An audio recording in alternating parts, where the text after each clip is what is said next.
आ गया होगा कि बेसिकली हमें अप्रोच हमारी है क्या इन क्वेश्चंस में, ठीक है। अब देखो जरा सेकंड क्वेश्चन। सेकंड क्वेश्चन है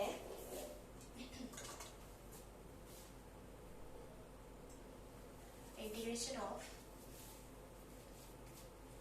x square plus 1 upon integration of x square plus 1 upon x square minus 5x plus 6 dx, है ना ये ना square minus 5x plus 6।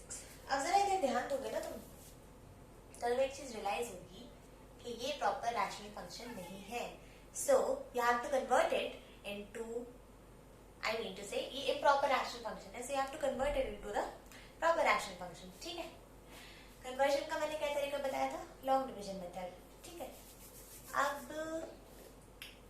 कभी कभी विदाउट लॉन्ग डिवीजन भी काम हो जाता है। अगर तुम्हें याद हो इससे पहले जब हमने ट्रिग्नोमेट्रिक आइडेंटिटीज के क्वेश्चंस किए थे उसमें I used to add something and I used to subtract it at the same time, है ना, बिकॉज मैं एक न्यू एलिमेंट इंट्रोड्यूस कर रही होती थी। तो कभी कभी वैसे भी हमारा क्वेश्चन सॉल्व हो जाता है, ठीक है। जैसे कि यहाँ देखो क्या होगा,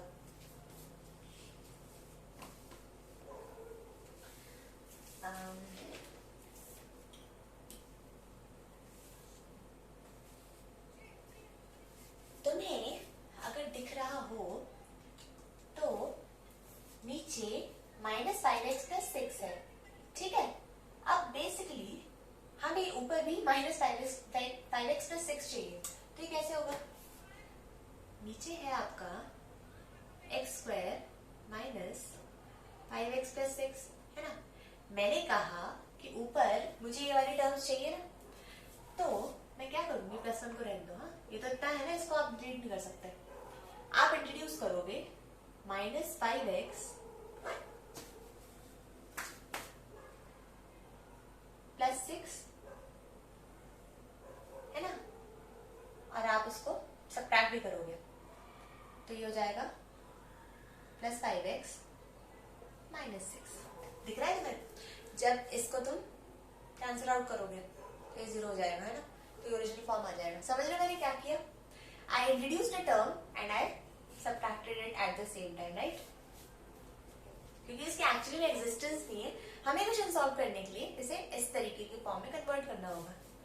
अब समझ गए होगे तो मुझे कि मैं क्या करने वाली, मैं ग्रुपिंग करूंगी। ग्रुपिंग ऐसे होगी कि ये हो जाएगा x² - 5x + 6 upon x² - 5x + 6, ठीक है, प्लस अब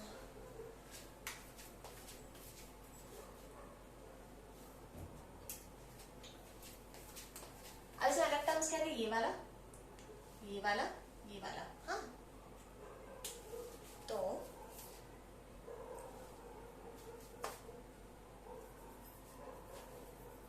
क्या हो जाएगा, +5x आ जाएगा, है ना, और 1 - 6 कितना हो जाएगा, -5, ठीक। अब डिवाइड कर लो, इसको इससे डिवाइड करोगे तो क्या आ जाएगा, 1, तो 1 प्लस इसको इससे कर दो क्या आ जाएगा, 5x - 5 अपॉन x² - 5x + 6, ठीक है, ये मिलेगा। और पता है इत्तेफाक की बात क्या है कि जब तुम इसे डिवाइड करोगे ना, हाँ, जब तुम x² - 5x + 6 को डिवाइड करोगे तो x² + 1, तब तुम्हारा जो क्वेश्चन होगा वो 1 होगा, ठीक है, और जो तुम्हारा यहाँ पर रिमाइंडर होगा वो 5x - 5 ही होगा। सो बेसिकली हमने लॉन्ग डिवीजन मेथड ही करा है, ठीक है, इसलिए मैंने कहा ना अलग अलग तरीके होते हैं आंसर तक पहुंचने के, ठीक है। इससे तो हमें मतलब नहीं है, इसका तो डायरेक्ट इंटीग्रेशन हो जाएगा, है ना। अब जरा वो इस पर, अब इसे आप आपकी टेबल में देखो और बताओ कि इसमें क्या लग रहा है, इफ यू कैन रिमेम्बर, आप टेबल देखो और उसमें बताओ कि उसमें कौन सा फॉर्म लगेगा, ठीक है।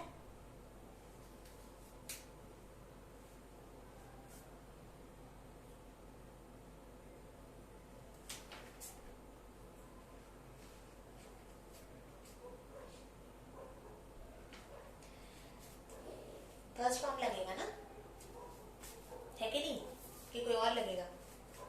फर्स्ट ही लगेगा ना।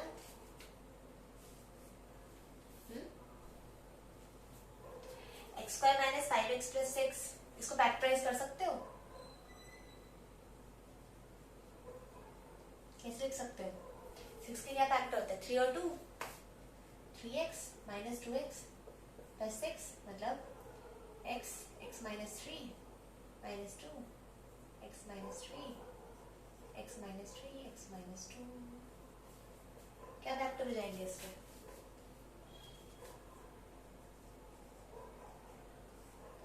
x माइनस 3, x माइनस 2, समझ रहे हो?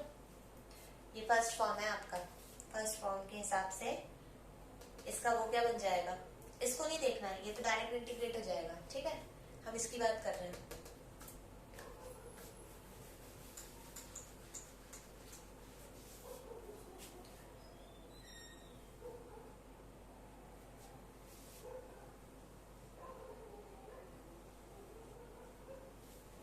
ये क्या बन जाएगा? ये हो जाएगा तुम्हारा 5x minus 5 upon, first form में क्या था? x माइनस 3, x माइनस 2, ए और बी था ना, तो हो जाएगा a upon x minus 3 plus b upon x minus 2, ठीक है।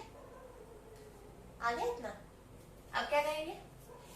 ए और बी को डिटरमाइन करेंगे, है ना, तो हमें कोएफिशिएंट्स कंपेयर करना होगा, तो वो हो जाएगा 5x माइनस 5 इक्वल्स टू, ऐसे ले लिया तो a into x minus 2 plus b into x minus 3। अब देखो जरा, x वाले टर्म्स को कंपेयर करना और कांस्टेंट टर्म्स को कंपेयर करना, साथ में a जरूर मल्टीप्लाई, a और b जरूर मल्टीप्लाई कर देना बेसिकली, क्योंकि हमें वही डिटरमाइन करना है ना। दो वेरिएबल है, दो इक्वेशंस बनेगी। अब फर्स्ट इक्वेशन क्या बनेगी? 5ax bx, है ना, मतलब 5 equals to a plus b, first equation है।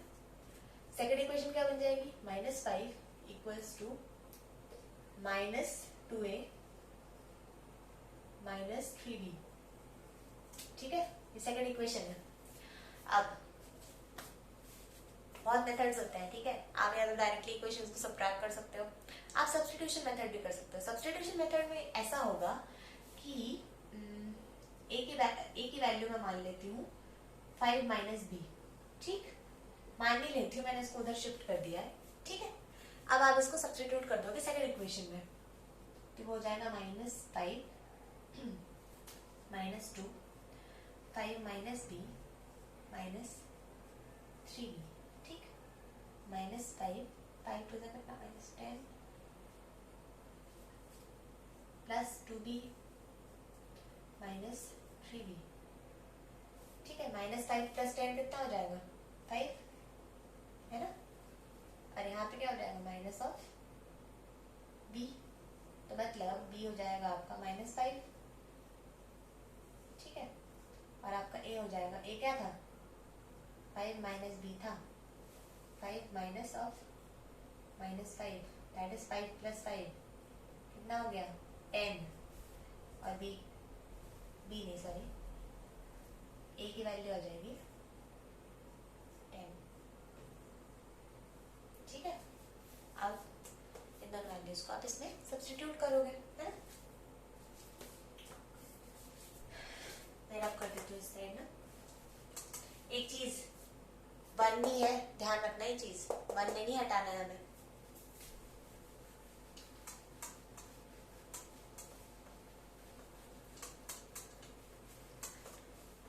ठीक है। क्या बन गया हमारा? इंटीग्रेशन ऑफ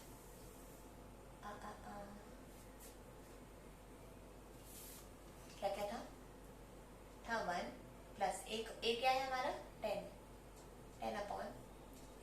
-3 प्लस b क्या है हमारा -5, तो -5 अपॉन x -2। ठीक है, अब इंटीग्रेट कर दोगे है ना, dx भी लग जाएगा साथ में। ठीक है, तो ये क्या हो जाएगा, इंटीग्रेशन ऑफ dx प्लस 10 बाहर कर दो, 10 कांस्टेंट है, इससे मतलब ही नहीं है, dx अपॉन x -3। ठीक है, और 5 बाहर कर दो, -5 अपॉन dx अपॉन x -2। ठीक है, सही है। तो मैं बताएं कि मैं इसके लिए अलग से t सब्स्टिट्यूट हम नहीं करने वाली हूँ, मैंने लास्ट क्वेश्चन में तो हम बता दी कि हम डायरेक्ट कर देंगे, है ना। तो डायरेक्ट करेंगे तो क्या हो जाएगा, x प्लस 10 क्या हो जाएगा, log of mod of x -3। ठीक है, -5 of log of x -2 plus c। ठीक है,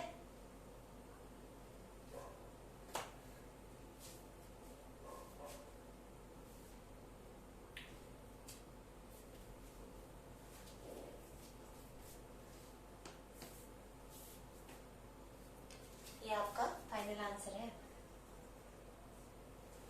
ठीक है ना, कुछ गलत तो नहीं ना, एक्सप्रेस नहीं।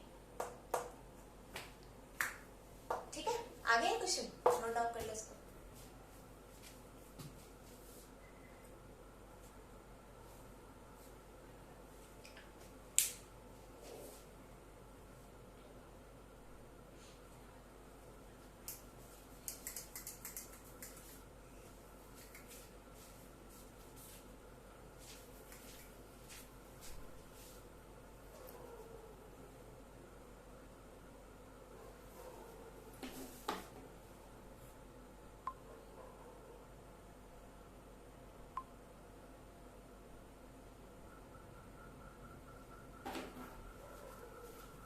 चलो ठीक है, आगे बढ़ते हैं।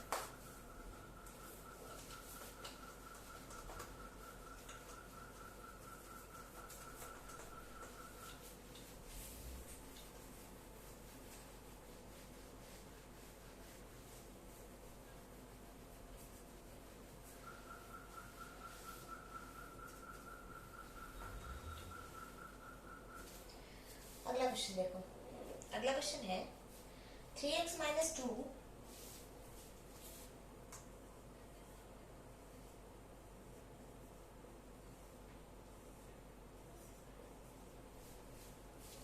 अपॉन x + 1 का होल स्क्वायर x + 3 x + 1 का होल स्क्वायर x + 3। ठीक है, अब प्रॉपर तो है ये, है ना, दिख रहा है ना अलग ही। पहले आप जरा टेबल खोलो और जरा चेक करो कि ये कौन से फॉर्म से मैच कर रहा है, क्योंकि बेशक ये फर्स्ट फॉर्म तो नहीं है। ठीक है, अब आप चेक करो कि इसमें कौन सा फॉर्म लगेगा, है ना। और अगर आप देखोगे तो आप समझ जाओगे कि इसमें फॉर्म कौन सा लगेगा, फोर्थ। ठीक है, समझ रहे हो, फोर्थ फॉर्म लगेगा। मतलब हमारे पास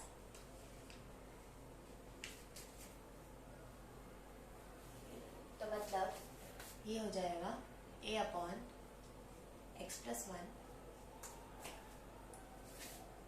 प्लस b अपॉन x + 1 का whole square plus c upon x + 3। ठीक है, ठीक है ना। अब आगे क्या होगा, आगे आपको पता ही है कि आपको कोएफिशिएंट्स कंपेयर करना है ना। तो क्या हो जाएगा, 3x -2। अब देखो जरा, a के पास x + 1 की पावर 1 है ना, तो एक और आ जाएगा और x + 3 आ जाएगा। इन्हें ना बहुत ध्यान से सॉल्व करने से मिस्टेक्स बहुत होती है जब आप कोएफिशिएंट्स निकाल रहे होते हो ना। प्लस बी में क्या आ जाएगा, x प्लस 3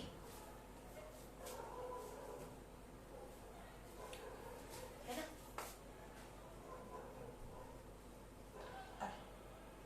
और सी में x प्लस 1 का होल स्क्वायर। ठीक है,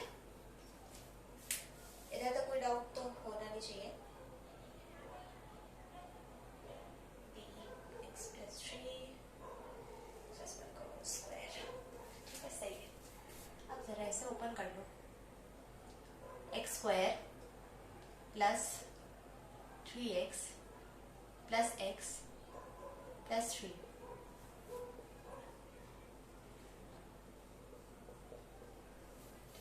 x square plus 2x plus 1, ठीक, ये हो जाएगा a of x square plus 4x plus 3 plus b of x plus 3 plus c of x square plus 2x plus 1, ठीक है।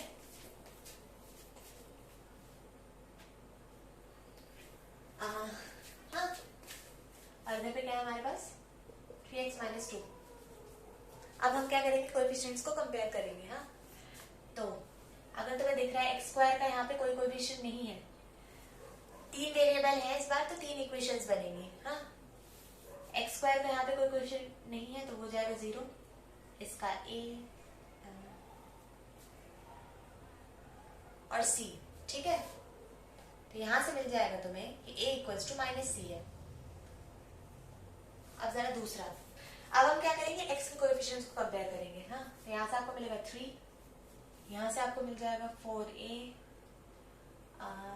वहां से मिलेगा आपको b, और यहाँ से मिल जाएगा 2c, ठीक है।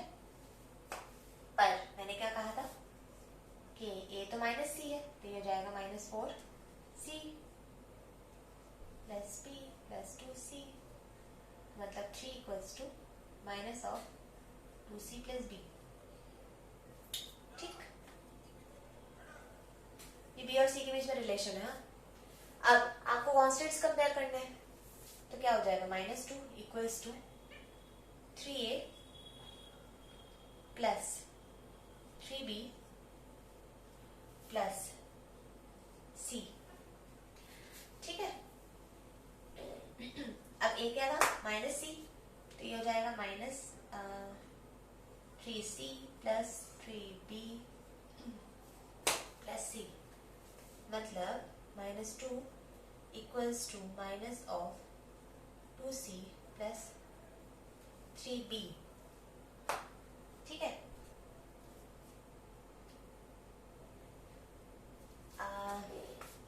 यहाँ से एक चीज और हो सकती थी कि जो b की वैल्यू है ना, हो जाती 3 प्लस 2c, ठीक है। अब यहाँ पर तुम b को रख दो 3 प्लस, मैं सब्स्टिट्यूशन मेथड का यूज कर रही हूँ, इसका मतलब ये नहीं कि आप सब्ट्रैक्ट नहीं कर सकते, ठीक है, आप इक्वेशन को सब्ट्रैक्ट भी कर सकते हो, बट आई फील कि उसमें मिस्टेक्स होती हैं अगर आपकी प्रैक्टिस नहीं है।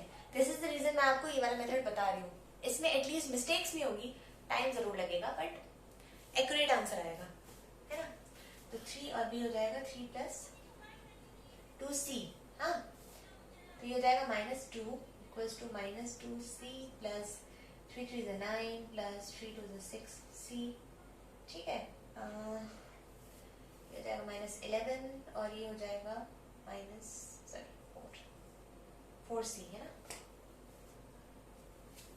तो जो आपका c आएगा वो हो जाएगा माइनस 11/4, c आपका 11/4 आ रहा है, माइनस 11/4, ठीक है। इसका मतलब a क्या होगा, 11/4 हो जाएगा, है ना, और b मुझे कैलकुलेट करना पड़ेगा, वो होगा 3 प्लस 2 इंटू c, c था मेरा माइनस 11/4, तो 3 माइनस 11/2 मतलब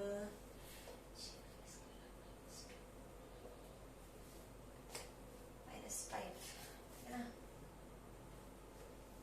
ये आ जाएगा -5/2, ठीक है। तो हमारी a b बी सी की वैल्यूज मैं रब करूंगी।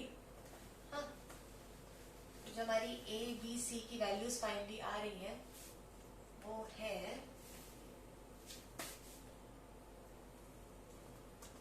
ए है 11/4, बी है -5/2 और सी है -11/4। ठीक है, मैंने तो सॉल्व करके दिखा रही हूँ इसलिए बिकॉज आपको एग्जाम में ऐसे ही करना है। ठीक है, you have to write the steps. ठीक है, मिस्टेक्स नहीं होती इनमें।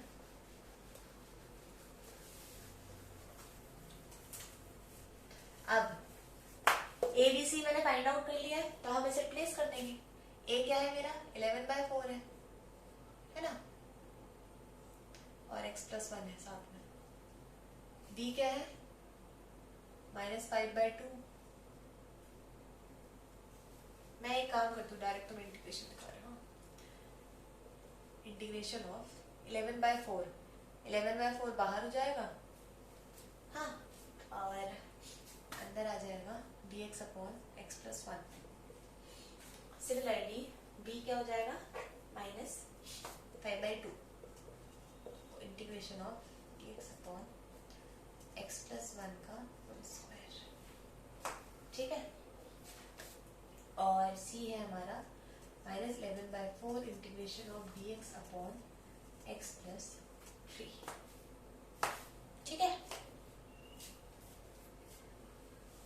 अब जरा ये दोनों तो डायरेक्ट हो रहे हैं, है ना, इनमें तो कोई इशू नहीं है। ये log of mod of x+1 हो जाएगा और ये वाला log of mod of x+3 हो जाएगा। ये थोड़ा तुम्हें लग रहा होगा इसमें क्या होगा, पर एक्चुअली में ये कुछ भी नहीं है। अगेन वही x+1 को t रखना है। ठीक है, मैं दिखा देती हूँ। x+1 को तुम t रखोगे, है ना, तो क्या हो जाएगा dx=dt आ जाएगा, है ना। तो वो इंटीग्रेशन में क्या हो जाएगा dx/t का होल स्क्वायर। क्या हम इसका इंटीग्रेशन नहीं कर सकते? हम कर सकते हैं ना इसका इंटीग्रेशन। क्या बनेगा वो t की पावर -2 है ये हो जाएगा t की पावर -2 + 1 -1/-1 नीचे आ जाएगा तो इसका आएगा -1/t।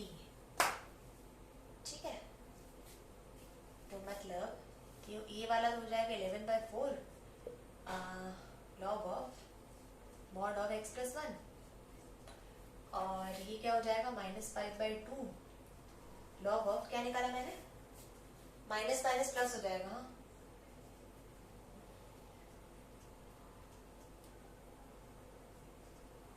1/t। लॉग नहीं आएगा, -1/t मतलब -1/x+1 मतलब माइनस माइनस प्लस x+1। ठीक, और ये वाला वही हो जाएगा log -11/4 log ऑफ, गलत तो नहीं किया मैंने, x+3। ठीक है, इससे तो कुछ खास हमें मतलब है नहीं क्योंकि ये अलग ही फॉर्म में है, बट इन दोनों पे लॉग की प्रॉपर्टी लग सकती है ना,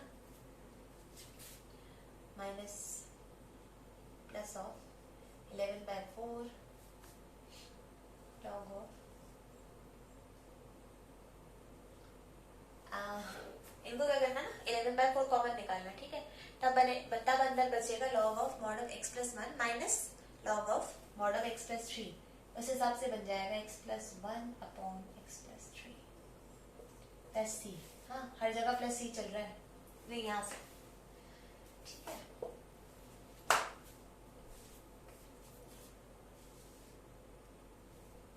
ये है फाइनल आंसर। ठीक है,